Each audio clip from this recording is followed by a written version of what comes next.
Rangers, and welcome to Ranger Review YouTube channel. In today's video, I'll be going over 10 fun facts about Frederick Douglass National Historic Site. Let's go ahead and dive right on in. Fact number 1, Frederick Douglass National Historic Site is one of 3 National Historic Sites located in the Great District of Columbia, or Washington, D.C. Fact number 2, born into slavery in 1818, Douglass escaped as a young man and became a leading voice in the abolitionist movement. Douglass's legacy is preserved there at Cedar Hill, where his last 17 years were lived. Fact number 3, Frederick Augustus Washington Bailey was born into slavery on the eastern shore of Maryland in February of 1818. He had a difficult family life. He barely knew his mother, who lived on a different plantation and died when he was a young child, and he never found out the identity of his father. Fact number 4, at an early age, Frederick Douglass realized that there was a connection between literacy and freedom.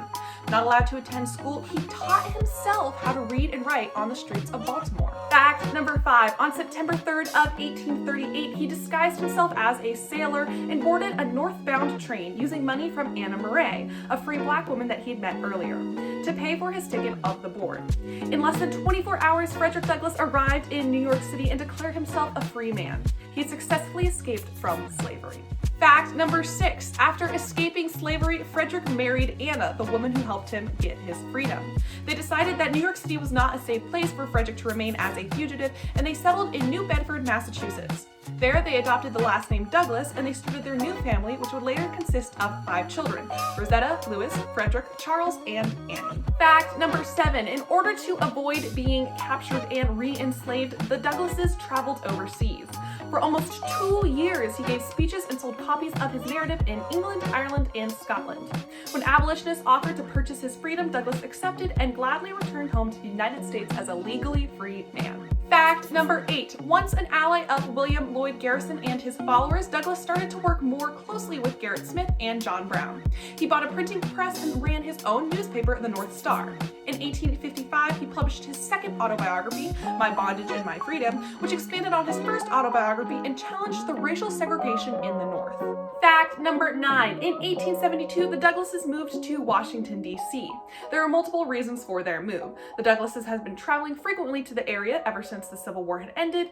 All 3 of their sons already lived in the Federal District, and the old family home in Rochester had burned down. Fact number 10, after the fall of the Reconstruction period in the United States, Frederick Douglass managed to retain high-ranking federal appointments.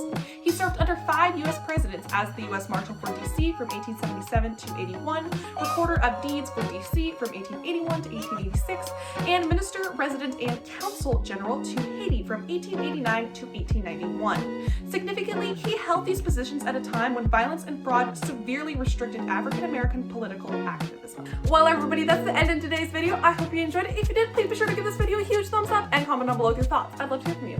Also, be sure to click that red subscribe button and a little bell next to it to always know when I post new videos. Thank you so much for watching again, and I shall see you next video. Bye!